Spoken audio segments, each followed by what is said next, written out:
Have you ever sat down to rest and immediately felt like you shouldn't be?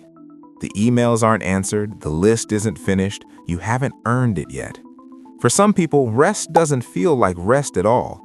It feels like a problem. And psychology says that feeling has a name and a reason. Here's the real psychology behind people who feel guilty when they rest. 1. They were taught that worth equals productivity. Psychologists call this the productivity-worth equation, a belief formed early in life that your value as a person is tied to how much you do, often shaped in childhood by praise given only for achievement, never for simply being. Over time, stillness starts to feel like failure. Not doing becomes the same as not mattering. 2. They carry chronic guilt as a baseline. Research on chronic guilt shows it doesn't always have a specific cause. For some people, guilt is a resting state, a low-level hum that activates whenever they stop moving.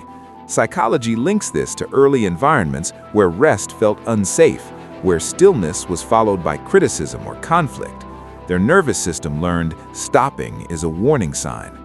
3. They experience something called rest anxiety.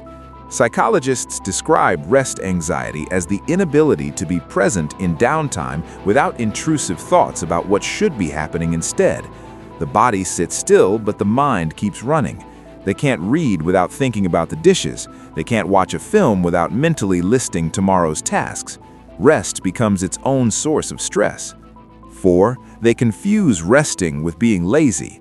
Psychology distinguishes between laziness, avoiding effort, and rest, which is a biological necessity.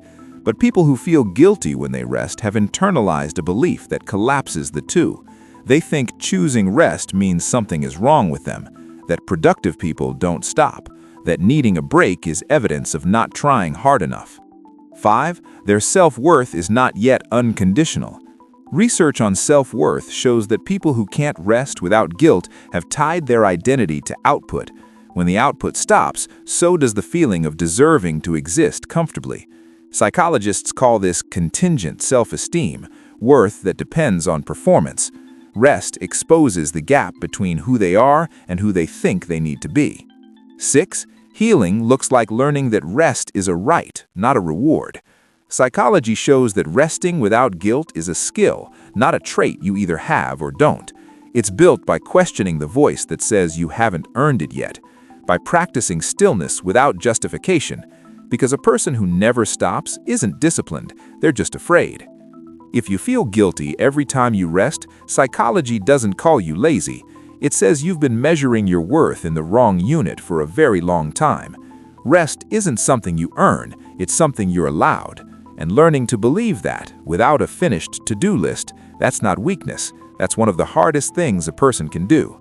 If you want to understand the hidden psychology behind the way you think and feel, subscribe now, because on this channel, we don't just observe people, we understand them.